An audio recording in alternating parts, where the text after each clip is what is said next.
साथियों नमस्कार। आज हम चर्चा करेंगे पॉलिटी यानी भारतीय राज्य व्यवस्था के पास्ट ईयर क्वेश्चंस के बारे में। हम शुरुआत करते हैं पहले सवाल से। पहला सवाल है, निम्नलिखित में से कौन सा प्रावधान यानी संविधान का भाग सही सुमेलित नहीं है। भाग से कभी कभार क्वेश्चन बनते रहते हैं, इसलिए आप सारे भाग को एक बार देख लीजिए। 4 ऑप्शन है, इसमें आपको सही उत्तर का चयन करना है कि कौन सा सुमेलित नहीं है। संघ राज्य क्षेत्र भाग 8 में है या नहीं, अनुसूचित और जनजाति क्षेत्र भाग 10 में है या नहीं, अधिकरण भाग 11 में है या नहीं, राजभाषा भाग 17 में है या नहीं। तो इसमें सारे के सारे आंसर ठीक हैं। जो सही सुमेलित नहीं है वो है अधिकरण, या जिसको इंग्लिश में ट्रिब्यूनल बोला जाता है। ये जो है भाग 11 में नहीं, ये भाग 14A में है।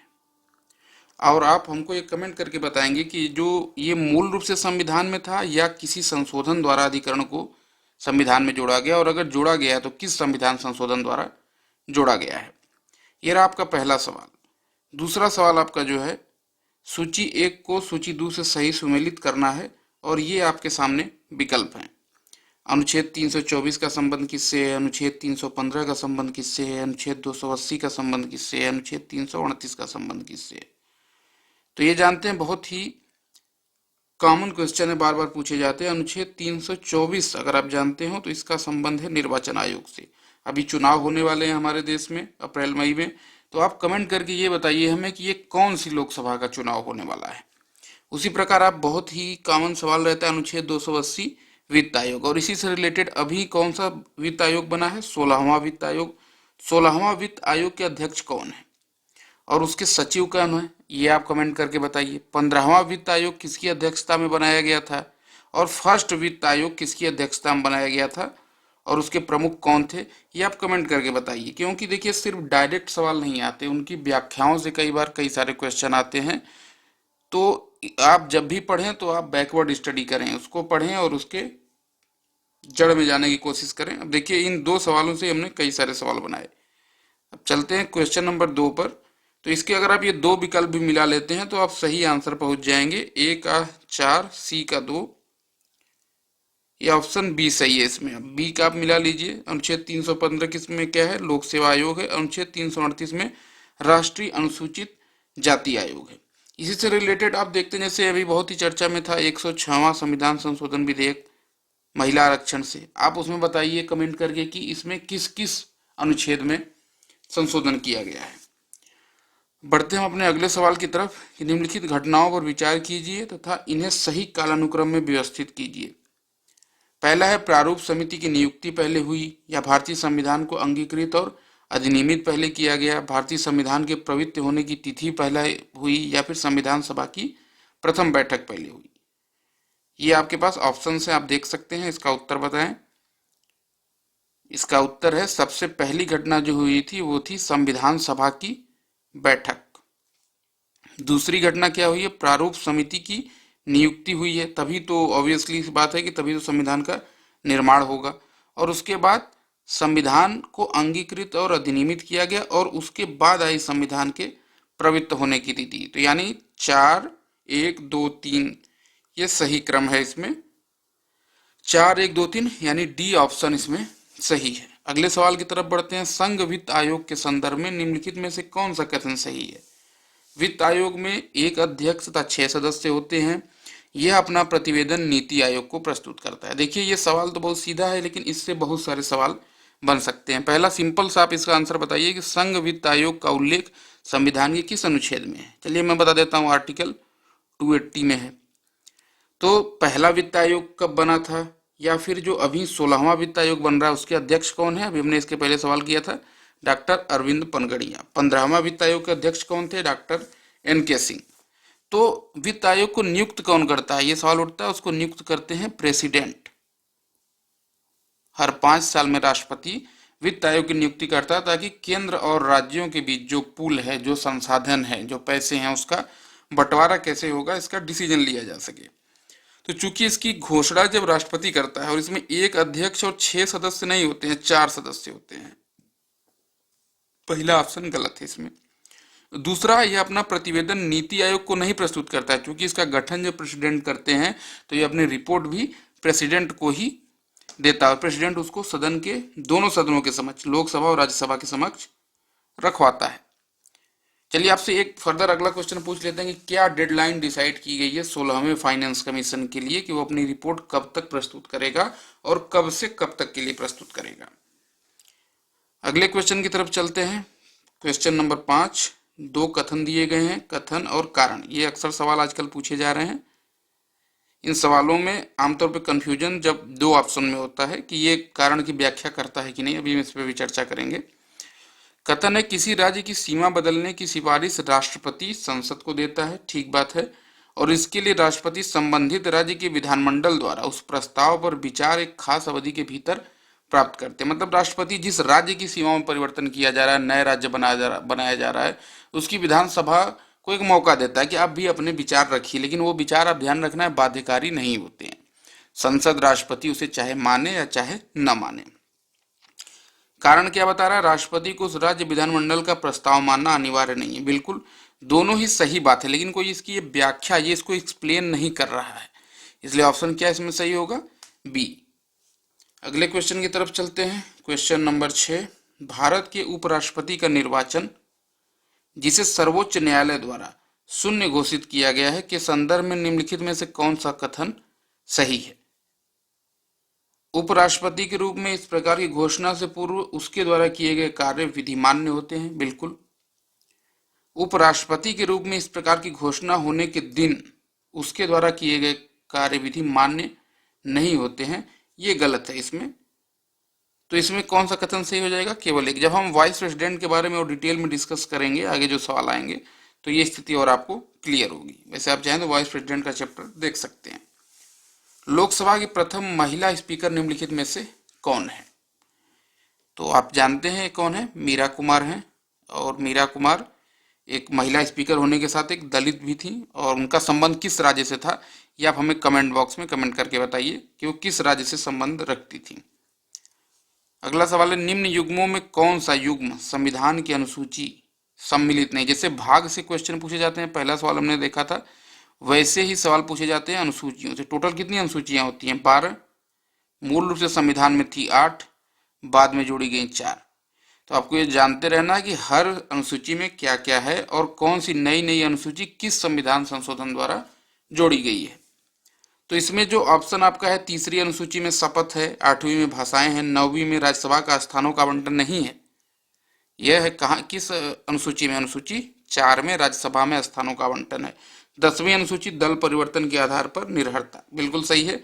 आप कमेंट करके ये बताइए कि 9वीं अनुसूची किस संशोधन द्वारा जोड़ी गई थी, 10वीं अनुसूची किस संशोधन द्वारा जोड़ी गई थी, 11वीं और 12वीं अनुसूची किस संशोधन द्वारा, किस संविधान संशोधन द्वारा संविधान में ऐड की गई थी, क्योंकि मूल रूप से संविधान में तो थी नहीं।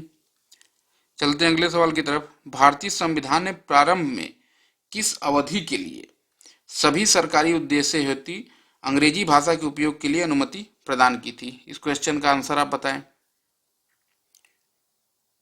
इसका उत्तर सबको पता होगा, 15 वर्ष। इसी से जुड़ता हुआ सवाल है, भाषा के आधार पर बनने वाला पहला राज्य कौन सा है। कमेंट बॉक्स में आप कमेंट करके बताएं या खुद इसको रिकॉल करने का ट्राई करें कि पहला कौन सा राज्य था और आखिरी कौन सा अभी जो राज्य बना है सबसे रिसेंट में, वो कौन सा राज्य है। इसी प्रकार जब हम आगे मेंस के क्वेश्चंस पे चर्चा करेंगे तो हम ये देखेंगे कि क्या छोटे राज्य बनने से भारत की एकता अखंडता को बढ़ावा मिला है या उसको कोई समस्या हुई, जब हम आंसर राइटिंग के क्लासेज स्टार्ट करेंगे। 10वां सवाल, कथन कारण। कथन कारण को आपको अच्छे से समझ के करना होगा। कथन क्या है, राष्ट्रपति संसद का भाग है, पहला इसका कथन दिया हुआ है।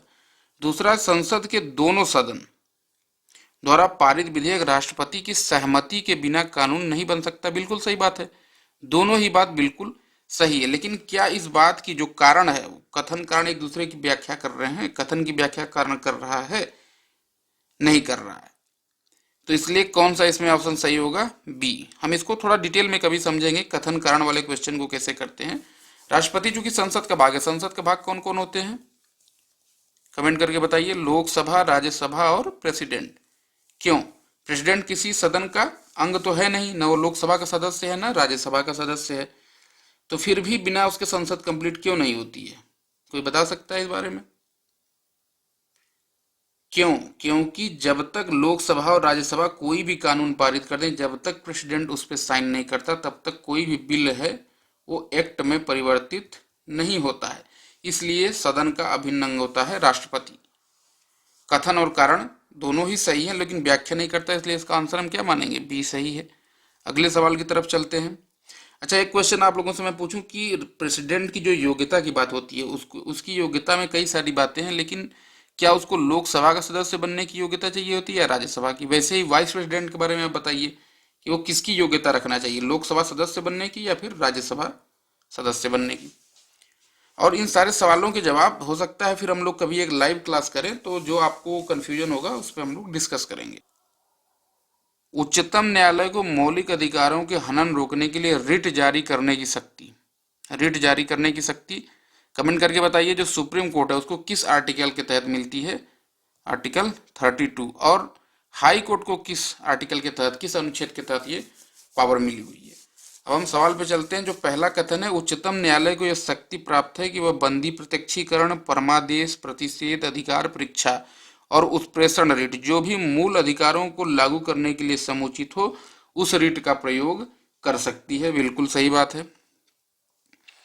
संसद को अधिकार है कि वह कानून बनाकर किसी अन्य न्यायालय को अपनी आधिकारिक स्थानीय सीमाओं के भीतर उच्चतम न्यायालय की दी गई शक्तियों का प्रयोग कर सकती है। संसद को है वो किसी भी न्यायालय की जो कार्य सीमा है उसको बढ़ा घटा सकती है, जो अन्य न्यायालय है। तो ये हमने कहा था आर्टिकल 32 जो पावर है और हाई कोर्ट की जो पावर है उसमें जो डिफरेंस है आप समझ लीजिएगा। जो 32 के तहत उच्चतम न्यायालय को पावर मिली है वो सिर्फ मूल अधिकारों से रिलेटेड है, लेकिन जो हाई कोर्ट को पावर मिली है वो सिर्फ मूल अधिकारों तक रिलेटेड नहीं है, उसका विस्तार अन्य अधिकारों पर भी, इसलिए हाई कोर्ट की शक्ति को ज्यादा विस्तृत माना जाता है। तो इसमें क्या सही होगा? 1 और 2 दोनों ही सही है। हाई कोर्ट को ये पावर किस आर्टिकल के तहत है? कमेंट करके आप लोग जरूर बताइए। क्वेश्चन नंबर 13 पे चलते हैं। भारत के महान्यायवादी के संदर्भ में निम्नलिखित में से कौन सा कथन सही है? महान्यायवादी आर्टिकल किस आर्टिकल में है? कमेंट करके बताइए आप लोग। महान्यायवादी के पद पर ऐसे व्यक्ति की नियुक्ति होगी जो कि उच्चतम न्यायालय का न्यायाधीश नियुक्त होने के लिए अर्हित हो। बिल्कुल सही बात है। महान्यायवादी को उसी प्रक्रिया से हटाया जा सकता है जैसे कि उच्चतम न्यायालय के न्यायाधीश को। ये सही नहीं है। ये राष्ट्रपति के, प्रेसिडेंट के प्रसाद पर्यंत अपना पद धारण करता है। आमतौर पे जब नई सरकार आती है तो अपने पद से आमतौर पे हटा दिया जाता है। तो इसमें केवल एक सही होगा। तो हम लोग डिस्कस करते हैं क्वेश्चन नंबर 14 पर कि भारत के राज्य में विधान परिषद के गठन के संदर्भ में कौन सा कथन सही है? कमेंट करके आप बताइए कि विधान परिषद का उल्लेख संविधान के किस अनुच्छेद में है और किन राज्यों में, कितने राज्यों में विधान परिषद अभी वर्तमान में विद्यमान है और वो कौन कौन से राज्य हैं। एक विधान परिषद में, पहला जो इसका कथन है, एक विधान परिषद में उस राज्य की विधानसभा की कुल सदस्य संख्या के 1/3 से अधिक सदस्य नहीं हो सकते हैं। बिल्कुल सही बात है। मान लीजिए उस राज्य की विधानसभा में 400 सदस्य हैं तो उसका 1/3 से ज्यादा सदस्य उस राज्य की विधान परिषद में नहीं हो सकते। और विधान परिषद में मिनिमम सदस्य 40 तो होने ही चाहिए, उससे कम नहीं होने चाहिए। इसमें दोनों ही कथन सही है। संसद में उत्तर प्रदेश के प्रतिनिधित्व के संदर्भ में निम्नलिखित में कौन सा कथन सही है? क्वेश्चन नंबर 15 पे हम लोग चलते हैं। राज्यसभा के लिए उत्तर प्रदेश को 31 सीटें आवंटित हैं। बिल्कुल सही बात है। और लोकसभा के 80 सदस्य उत्तर प्रदेश से निर्वाचित होते हैं। बहुत ही क्लियर कट क्वेश्चन है। दोनों ही इसमें क्वेश्चन के आंसर सही हैं। संसद के सचिवालय में पदों के संदर्भ में निम्नलिखित में से कौन सा कथन सही है? संसद के प्रत्येक सदन के सचिवालय के लिए सम्मिलित पदों को सृजित किया जाता है। बिल्कुल ठीक है। संसद को अपने किसी भी सदन के सचिवालयी स्टाफ की सेवा शर्तों को विनियमित करने का अधिकार होता है। चूंकि उन्हें नियुक्त करने का अधिकार है तो उनकी सर्विस को भी रेगुलेट करने का उनके पास अधिकार होता है। इसमें दोनों ही विकल्प सही हैं। अगले क्वेश्चन की तरफ चलते हैं। Question number 17। निम्नलिखित कथनों में से ग्राम सभा के संदर्भ में कौन सा कथन सही नहीं है? इसके कार्य और शक्तियां ग्राम स्तर पर उसी प्रकार हैं जैसे राज्य व्यवस्थापिका के राज्य स्तर पर होते हैं। बिल्कुल सही बात है। इसकी शक्तियों का निर्धारण केंद्रीय सरकार के द्वारा होता है। नहीं, यही आपको समझना पड़ेगा। 73rd कॉन्स्टिट्यूशनल अमेंडमेंट और 74th, इसके द्वारा स्थानीय स्वशासन या फिर हमारे डेमोक्रेसी को जो तीसरा चरण प्रदान किया गया तृणमूल स्तर तक, उसमें केंद्र के स्तर से चीजें नहीं होती हैं, उसमें राज्य के स्तर से या फिर लोकल लेवल से चीजें होती हैं। तो इसमें सत्य नहीं है पूछ रहा है, तो इसमें दूसरा सत्य नहीं है, बाकी सभी इसमें सत्य है। पंचायतों के समस्त चुनाव का संचालन कौन करता है, क्वेश्चन है। आप बताइए, इसमें राज्य व्यवस्थापिका करती है, राज्य निर्वाचन आयोग या भारत का निर्वाचन आयोग या पंचायती राज आयोग? इसके लिए राज्य निर्वाचन आयोग ऑथराइज्ड है और पंचायत के समस्त चुनाव का संचालन वही करता है। पंचायती राज पर अशोक मेहता समिति प्रतिवेदन 1977 की जो प्रमुख सिफारिशें हैं उसमें कौन सा कथन सही है, ये आपको बताना है। पंचायती राज की 3 स्तरीय व्यवस्था के स्थान पर द्विस्तरीय व्यवस्था की बात की थी अशोक मेहता समिति ने, बिल्कुल सही बात है। और अगले सेंटेंस की तरफ चलते हैं। राज्य स्तर के नीचे पर्यवेक्षण हेतु खंड को विकेंद्रीकरण का प्रथम बिंदु माना जाना चाहिए। खंड को नहीं, किसको माना जाना चाहिए? ग्राम को, ग्राम पंचायत को सबसे निचला स्तर। तो इसमें केवल एक सही होगा।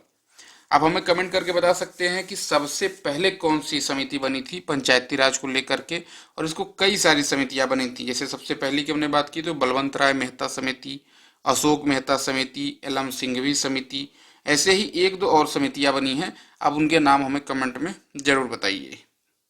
सर्वोच्च न्यायालय के एक न्यायाधीश का त्यागपत्र संबोधित होता है, किसे संबोधित होता है? भारत के मुख्य न्यायाधीश को, सर्वोच्च न्यायालय के वरिष्ठतम न्यायाधीश को, प्रधानमंत्री को या फिर राष्ट्रपति को? इसका सही उत्तर क्या है दोस्तों? राष्ट्रपति को। सर्वोच्च न्यायालय के न्यायाधीश को चूंकि शपथ राष्ट्रपति दिलवाता है तो त्यागपत्र भी वो उसी के सामने देता है। निम्नलिखित में कौन भारतीय संविधान के अनुच्छेद 20 का हिस्सा नहीं है? स्वयं अपने विरुद्ध साक्षी होना, ये उसका हिस्सा है। दंड, दोहरा दंड नहीं मिल सकता, वो भी है। यातना के विरुद्ध निषेध अनुच्छेद 20 में शामिल नहीं है, इसलिए यही इसका हिस्सा नहीं है। तो यातना के विरुद्ध निषेध क्या किसी आर्टिकल में शामिल है? यदि है तो कृपया उसे कमेंट बॉक्स में कमेंट करके बताएं। अब हम चलेंगे जो यूपी पीसीएस, खास करके पॉलिटी, हमने 2023 के जितने सवाल आए थे उसको कवर कर लिया। अब 2022 के जितने क्वेश्चन आए हुए हैं, सिर्फ क्वेश्चन नहीं, उनके माध्यम से और जितने सवाल बन सकते हैं उस पर चर्चा करने का प्रयास करेंगे, और जो आपको हर तरीके के एग्जाम में यूपीएससी से लेकर के वनडे एग्जाम तक मदद करेंगे।